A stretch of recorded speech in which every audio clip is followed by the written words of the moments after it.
Iran पर Israel के भीषण हमले का एक वीडियो आपको दिखाने जा रहे हैं। हमले से हुए धमाकों से दहल गया पूरा इलाका।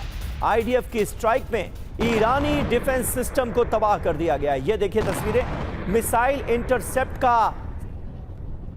मिसाइल इंटरसेप्टर का जखीरा भी इस हमले में नष्ट कर दिया गया। इजरायली डिफेंस फोर्सेस का यह बहुत ताकतवर हमला था, बड़ा हमला था, जिसमें ईरानी डिफेंस सिस्टम को टारगेट पर लिया गया।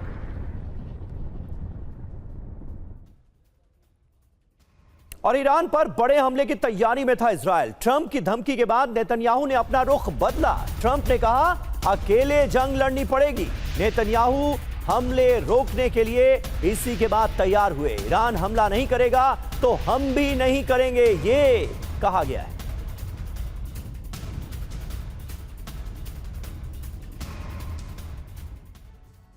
तो क्या इजराइल ने डोनाल्ड ट्रंप को भी मुश्किल में डाल दिया? इनसाइड स्टोरी आपके सामने आ गई। ट्रंप के मना करने के बावजूद बेरूत पर, लेबनान की राजधानी पर हमला हुआ। सिर्फ सेंटकॉम को बताया गया, व्हाइट हाउस को इत्तला नहीं दी गई। हमलों में अमेरिकी सेना सीधे तौर पर शामिल नहीं थी। सेंटकॉम यानी अमेरिकी सेंट्रल कमांड ने मिसाइलें इंटरसेप्ट करने में मदद की। नेतन्याहू का तर्क क्या है, यह भी बता दें आपको। हमलों का जवाब ना देना भारी पड़ सकता है। डील में ईरान का पलड़ा भारी पड़ सकता है और इससे संदेश यह जाएगा कि ईरान से अमेरिका और इजराइल जैसे देश डर गए। ऐसा लगा नहीं कि ट्रंप पूरी तरह से हमले के खिलाफ थे। अब सवाल यह उठता है कि ट्रंप क्यों नहीं अब चाह रहे हैं कि हमला हो, यह जंग आगे बढ़े। दरअसल इजराइल के हमलों से पूर्ण युद्ध छिड़ जाने का डर है। अकेले इजराइल ईरान का सामना नहीं कर पाएगा। ईरानी हमलों से ज्यादा नुकसान हुआ तो अमेरिका को उतरना ही पड़ेगा। ट्रंप को लगा कि हमला करने से डील खटाई में पड़ सकती है और इसी वजह से यह फैसला लिया गया।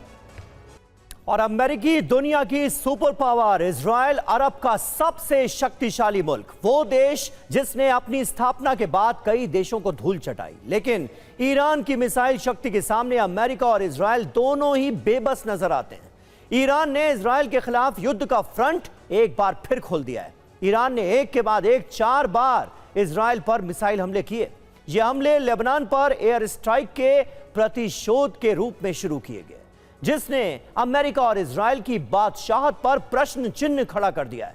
सवाल उठ रहे हैं कि क्या मुश्तबा अरब के नए बॉस बन चुके हैं? इस रिपोर्ट में देखिए। इजराइल पर बरसते बारूद की वजह लेबनान है। 48 घंटे पहले ईरान ने लेबनान पर हमले रोकने की आखिरी धमकी दी थी। ईरान ने साफ कहा था कि लेबनान पर हमला हुआ तो इजराइल पर भी बारूद बरसेगा, लेकिन इजराइल ने ईरान की धमकी को दरकिनार कर दिया। पहला, ईरान अपनी मिसाइल शक्ति पूरी तरह हासिल कर चुका है। दूसरा, इजरायली एयरबेस तक ईरानी मिसाइलें कभी भी पहुंच सकती हैं। और तीसरा, अब किसी भी प्रॉक्सी संगठन पर इजराइल के हमले बर्दाश्त नहीं किए जाएंगे।